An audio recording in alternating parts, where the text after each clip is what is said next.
최근에는 우리 교단도 주님의 오심을 기다리는 4주간의 대강절, 기다릴 때자에다가 내릴 강자 써서 대강절이라고도 어떤 교단은 부르고, 대림절, 또 기다릴 때자에다가 이말림자를 써서 이렇게 대림절을 교회력에서 공식적으로 사용하기 시작했습니다. 사실 이 대림절 또는 대강절, 사순절 이런 거는 그 뿌리가 가톨릭 전통에서 왔다고 보면 맞습니다.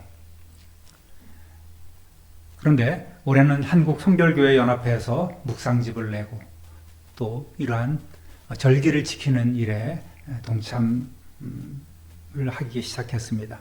원래 가톨릭 교회와 정교회 또 루터교회가 지켜온 절기라서 우리 기독교는 수많은 절기 중에 성찬 예식과 세례 예식 외에는 지키지 않았습니다. 이런 사순절이라든지 대림절, 주현절 이런 거는 좀 멀리하는 그런 분위기였어요. 그런데 다양한 예배 갱신 운동을 거쳐서, 물론 이것도 비판적으로 보는 이들도 있습니다. 예배 갱신 운동이라는 것이 천주교의 미사, 그 형식적인 것을 받아들여서 뭔가 좀 있어 보이게 하는 그런 운동이 아니냐라는 그런 비판도 있어 와서 우리 교단도 좀 멀리했던 것이 사실입니다. 그렇지만 한국교회에서 좀 진보적인 교단으로 알려진 감리교회나 또는 기독교 장로회, 또 장로회 중에서 통합측 이런 데서는 이렇게 이러한 교회 절기를 오래전부터 받아서 사용해 왔습니다. 그리고 이러한 이제 일들이 조금 더 확산되면서 대림절 기간을 통해서 우리가 우리의 신앙을 한번 돌아보고 다시금 새롭게 다짐하려는 그런 좋은 취지가 있지 않겠느냐. 그러니까 이런 것도 좀 지키면 좋겠다라는 의미에서 사순절이나 대림절, 주현절을 점차 이제 받아들일 필요가 있지 않는가 생각해서 교회마다 또 교단마다 점차 확산되고 있음을 볼 수가 있습니다. 초기 기독교에서는 곧 다시 오실 주님, 나를 찌른 자도 볼 것이라 그렇게 예수님이 말씀하셨듯이 그때는 곧 주님이 다시 오실 것으로 생각했어요. 그래서 이 대림절 절기를 지켜왔습니다. 그런 의미에서 시작된 거예요. 그런데 사람들이 생각하기에 예수님의 오심이 좀 더뎌진다고 생각을 합니다. 곧 오시리라, 우리가 있을 때, 살아있을 때에 예수님이 오신다는 그런 약속이 있었지 않느냐. 그러니까 우리는 모든 것 다 하나님 앞에 놓고 주님의 오심을 다시 기다리자. 재림을 기다리는 그런 일들이 점점 더 이제 늦춰지고 있는 거예요. 많은 기다리던 성도들이 점점 더 이 땅을 떠나갑니다. 그렇지만 예수님의 명령이 있었지 않습니까? 땅 끝까지 이르러 내 증인이 데려가신 그 명령, 이것이 사람들에게 꽂히게 되는 거예요. 그렇지. 땅 끝까지 복음이 들어가기 전에는 주님이 오시지 않겠구나라는 그런 생각을 가지고 교회가 확산되면서 이제는 예수님의 그 초림을 다시 한번 생각하면서 이 성탄 기간 순수한 신앙을 되찾고 다시 오실 주님을 맞을 준비하는 기회로 삼고자 이 대림절이 생기게 된 거예요. 저도 이제 대림절 전에 그런 거는 이제 생각을 안 했다가 이번에 기성, 예성, 또 나사렛 이렇게 한국 성결교회 연합회에서 이제 공동 묵상집을 내는 그런 것으로 인해서 자연스럽게 이제 동참을 하게 되는 것입니다. 4주간 성탄절 전에 4주를 이렇게 대림절로 지킵니다. 따라하겠습니다. 여자의 후손을 약속하신 하나님. 에덴 동산에서 우리 인류 조상 아담과 하와는 사탄의 유혹에 넘어가서 그만 하나님께서 금하신 금단의 열매, 선악을 알게 하는 나무의 실과를 따먹고 범죄했습니다. 그 대가는 혹독했습니다. 결과적으로 사망이 우리에게 오게 된 것이죠. 사망이란 말은 자주 말씀드립니다마는 몸은 죽고 영혼은 망하는 거예요. 구제받을 길이 없는 인생이 되는 것입니다.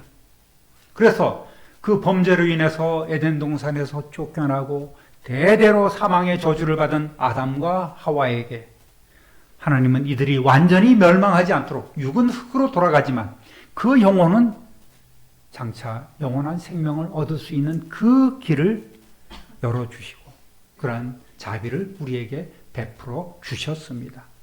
창세기 3장 15절 읽어보겠습니다. 내가 너로 여자와 원수가 되게 하고 내 후손도 여자의 후손과 원수가 되게 하리니 여자의 후손은 네 머리를 상하게 할 것이요 너는 그의 발꿈치를 상하게 할 것이니라 하시고. 아멘. 죄의 문제에 대해서 하나님의 해결 방법은 여자의 후손을 주시고 그를 통해서 죄인들이 구원을 얻게 하시겠다는 놀라운 약속이었습니다. 그래서 사람들은 이 3장 15절을 원시복음, 원복음이라고 부르고 있습니다. 복음은 사람들이 생각하기에 예수 그리스도께서 세상에 오심으로 회개하라 천국이 가까웠다 이렇게 그때 주어진 것이 아니라 이미 오래전에 인류의 타락사건 이후 바로 주신 하나님의 은혜였음을 우리는 기억해야 합니다. 그리고 믿음의 조상들과 이스라엘 백성 외에도 깨어있는 온 땅의 구약 성도들은 하나님께서 이렇게 말씀으로 약속해 주시고 선지자들이 예언한 오셔서 자신들을 구원할 여자의 후손이신 메시아를 간절히 기다려왔습니다. 특히 이사야 선지자는 구체적으로 하나님의 계획을 선포하였습니다. 오늘 본문 다시 한번 읽어보겠습니다. 그러므로 주께서 친히 징조를 너희에게 주실 것이라.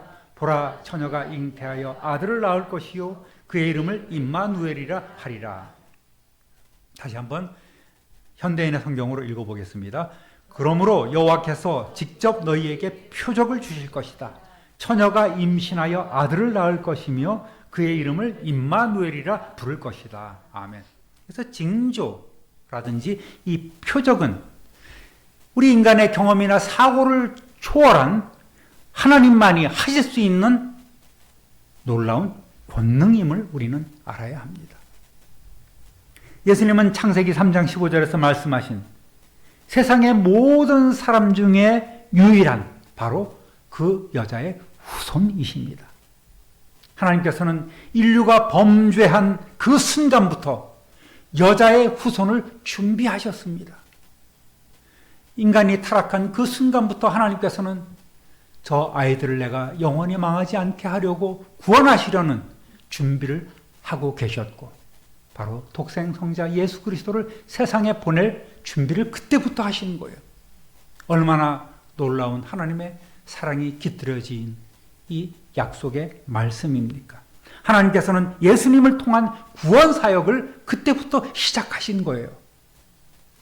그래서 인류의 역사는 예수님의 역사요, 구속의 역사입니다. 구원의 역사임을 알아야 합니다.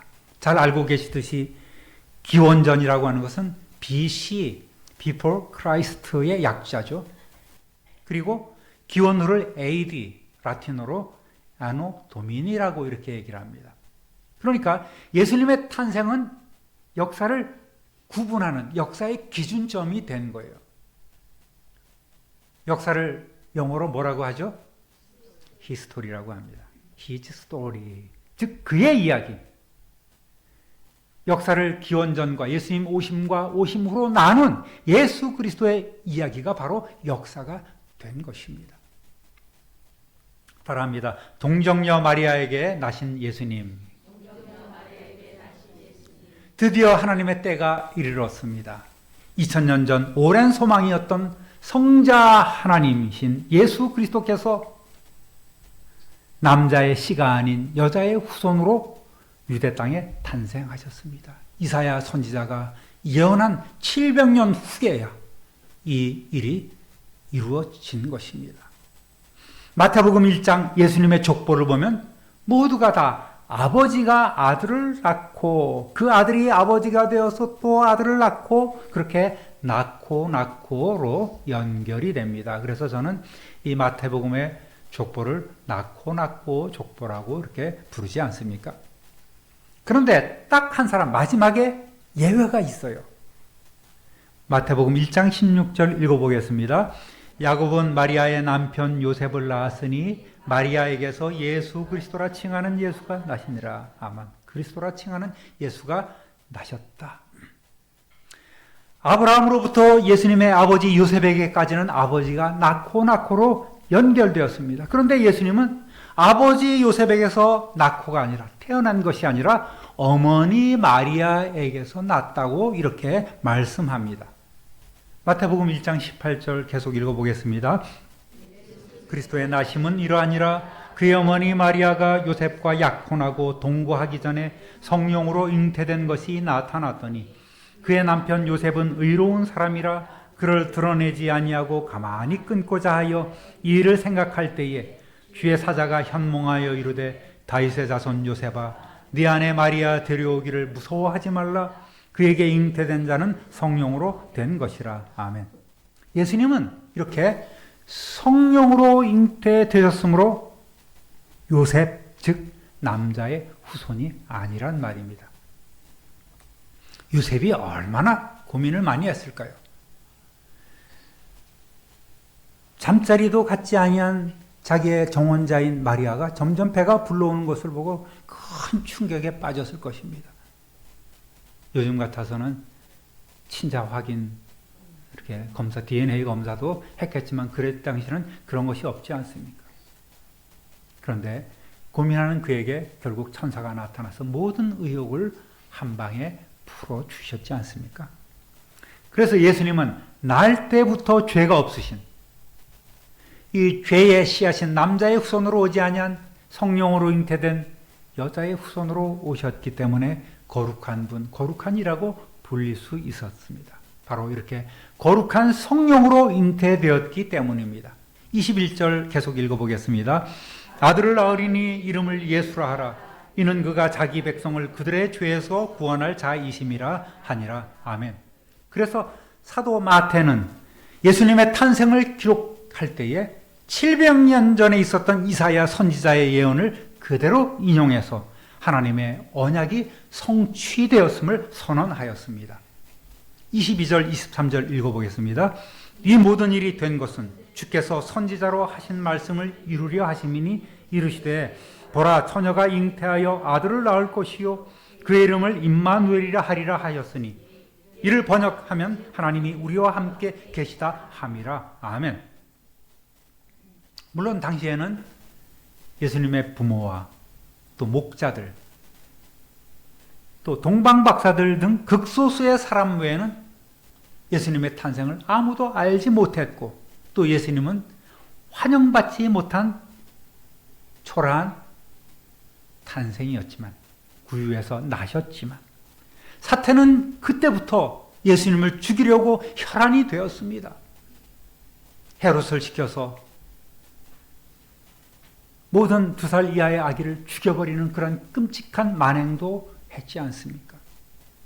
그리고 예수님이 성장하며 공생애를 시작할 때에 사탄은 계속해서 예수님을 시험하고 끝까지 예수님을 흔들려고 그의 구원 사역을 방해했습니다. 그러나 예수 그리스도가 오심으로 성취된 이 복음이 점점 전파되고 또 이어진 십자가 사역과 사망 권세를 깨뜨리시는 그 부활하심은 사탄의 머리를 밟아 으깨는 뭉개버린 승리의 전환점이 된 줄로 믿습니다. 창세기 3장 15절의 예언이 실제로 성취되었단 말입니다. 따라합니다. 우리와 함께 계시는 하나님. 영원전부터 홀로 한 분이셨던 삼위일체 하나님이 계셨습니다. 당신의 형상대로 사람을 만드셨고 그 사람으로 인해 기뻐하셨습니다. 즐거워하셨습니다. 그런데 그만 그 사람이 범죄했고 그 죄로 인해서 사람의 영혼은 망하고 육은 죽을 수밖에 없는 존재가 되고 말았지요. 인간의 죄이기에 이 죄는 인간 스스로 해결해야만 합니다. 그러나 인간 스스로는 죄와 죽음에서 벗어날 어떤 방법도 능력도 없습니다. 하나님께서 나셔 주셔야만 했습니다. 율법의 짐승의 피를 흘리게 하는 제사는 한계가 있었어요. 매년 반복해야 하는 불완전한 구원의 방법이었습니다. 그래서 인류의 모든 죄를 근본적으로 해결할 수 있는 자격을 갖춘 분이 바로 하나님 아니겠습니까? 그 하나님께서 사람이 되셔야만 했습니다. 성자 하나님이 여자의 후손으로 죄 없는 사람으로 동정녀 마리아에게서 인간의 몸을 입고 태어나셨습니다. 이것을 성육신이라고 합니다.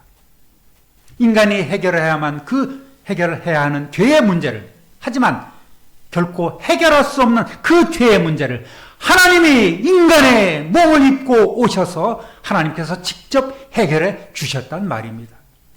할렐루야! 이것이 기쁜 소식이고 이것이 또 복음 아니겠습니까? 예수님은 우리와 함께 거하셨고 임마누엘 하셨고 부활 승천하신 후에는 약속하신 또 다른 보혜사, 당신의 영이신 성령 하나님을 우리에게 보내주셨습니다. 그래서 오늘 그 임마누엘 성령 하나님은 우리와 함께 계신 줄 믿습니다. 할렐루야! 이미 여러분 안에 내주하고 계십니다. 여러분을 다스리시기를 간절히 소망합니다. 손님으로 머무는 주님이 아니라 우리를 친히 다스리시고 우리의 왕이 되신 그러한 성령님을 모시기를 다시 한번 우리 주님의 이름으로 축원합니다. 요한복음 15장 26절 27절 읽어보겠습니다. 내가 아버지께로부터 안 나왔나요? 예. 지웠는데 안 지웠네. 제가 읽어드릴게요. 내가 아버지께로부터 너희에게 보낼 보혜사 곧 아버지께로부터 나오시는 진리의 성령이 오실 때에 그가 나를 증언하실 것이요 너희도 처음부터 나와 함께 있었으므로 증언하느니라. 아멘. 그러니까 보혜사 성령께서 오늘 예수 그리스도께 대하여 증언하고 계시고 또 그 성령의 이끄심을 받은 성령의 지배함을 받은 우리는 복음 증거의 사역을 감당해야 된다는 말입니다. 우리는 그런 예수 그리스도의 증인이 되어야 합니다. 하나님의 언약대로 여자의 후손으로 오셔서 당신의 피 흘리심으로 우리의 모든 죄를 사해 주시고 하나님의 자녀가 되도록 구원의 길을 활짝 열어주신 우리 구주 예수 그리스도의 그 기쁜 소식이 이웃에게 전해져야 합니다. 우리만 즐겁고 우리만 천국 가면 무슨 소용이 있겠습니까? 나만 예수 잘 믿고 우리의 자식들은 저 음침한 지옥으로 내려간다면 여러분 우리의 마음이 편하겠습니까? 잠이 오겠습니까 여러분? 자녀를 생각하면 잠이 오지 말아야 합니다. 구세주의 탄생을 기다렸던 옛 성도들의 그 마음 그대로 다시 오실 예수 그리스도의 재림을 기다리면서 올해 성탄은 조금 더 의미 있고 각별한 성탄이 되도록 준비해야 하겠습니다. 오늘 참석하지 못한 우리 자녀들, 형제들까지도 수요일 성탄 축하 예배에 초청하시기를 바랍니다. 몸과 마음 온전히 드리는 헌신의 예물 준비해서 축하 예배로 하나님께 영광 돌리시는 저와 여러분 되시기를 우리 구주 예수 그리스도의 이름으로 축원합니다. 축원합니다. 축원합니다. 존귀하신 하나님 아버지, 여자의 후손을 우리에게 구원자로 보내주시겠다고 하신 그 하나님의 언약이 동정녀 마리아를 통해서 여자의 후손으로 오신 예수 그리스도를 통해서 성취되었음을 오늘 저희들은 다시 한번 마음에 새깁니다. 그리고 영원히 우리와 함께 계시는 성령 하나님을 이 시간 찬양합니다. 우리의 삶이, 우리의 모든 것이 그 권능의 손에 붙잡혀 주님 오시는 그날까지, 다시 오시는 그 재림의 시간까지 닳도록 쓰임받는 귀한 그릇들 다 되게 하여 주옵소서. 우리의 삶이 변화되게 하시고 구주강생의 기쁨을 받고 누리는 이 성탄의 계절이 다시 한번 더 의미 있고 더 보람된 시간으로 다가오게 하여 주시고, 그저 주님을 믿지 아니하여도 흥청망청되는 세상의 성탄 분위기가 아닌 우리 자녀들까지, 우리 후손들까지 생각하며 우리 이웃들까지도 아우를 수 있는 안타까운 마음으로 그들을 위해 기도하는 이 성탄의 계절이 되게 하여 주옵소서. 우리 구주 예수 그리스도의 이름으로 축복하며 기도드립니다. 아멘.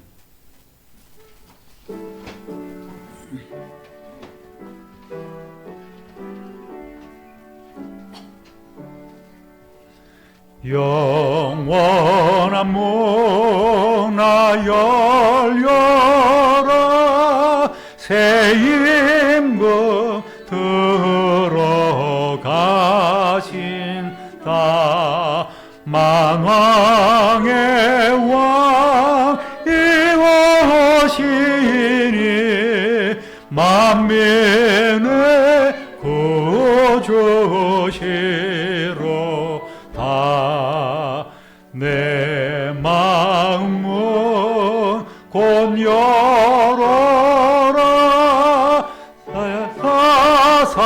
사사로운 일 그치고 그 나라에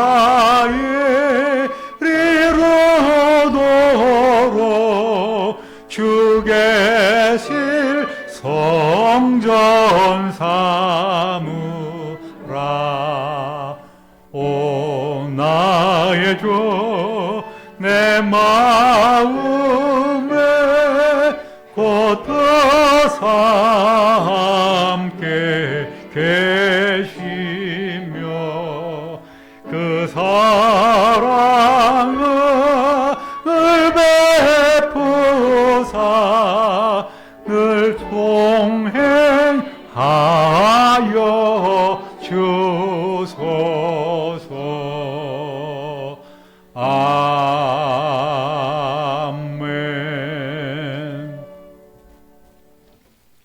이제는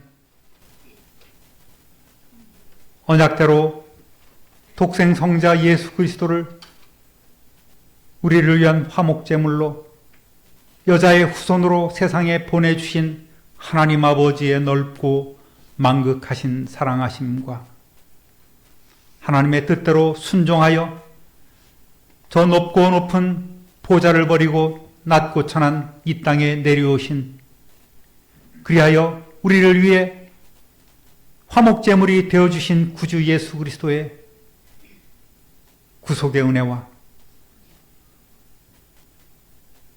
주님 다시 오시는 그 순간까지 선한 청지기로 또 이 놀라운 구주강생의 복음을 전하기로 다짐하며 작정하는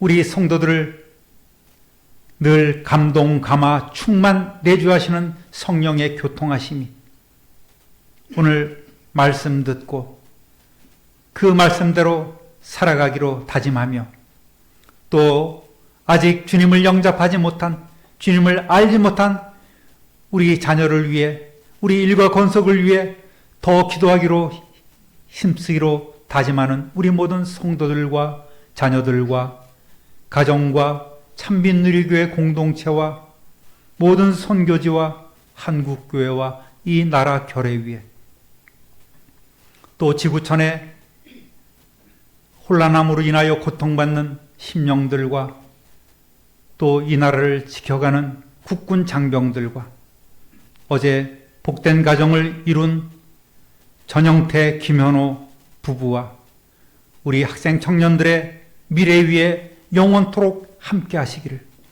간절히 축원합니다. 아멘.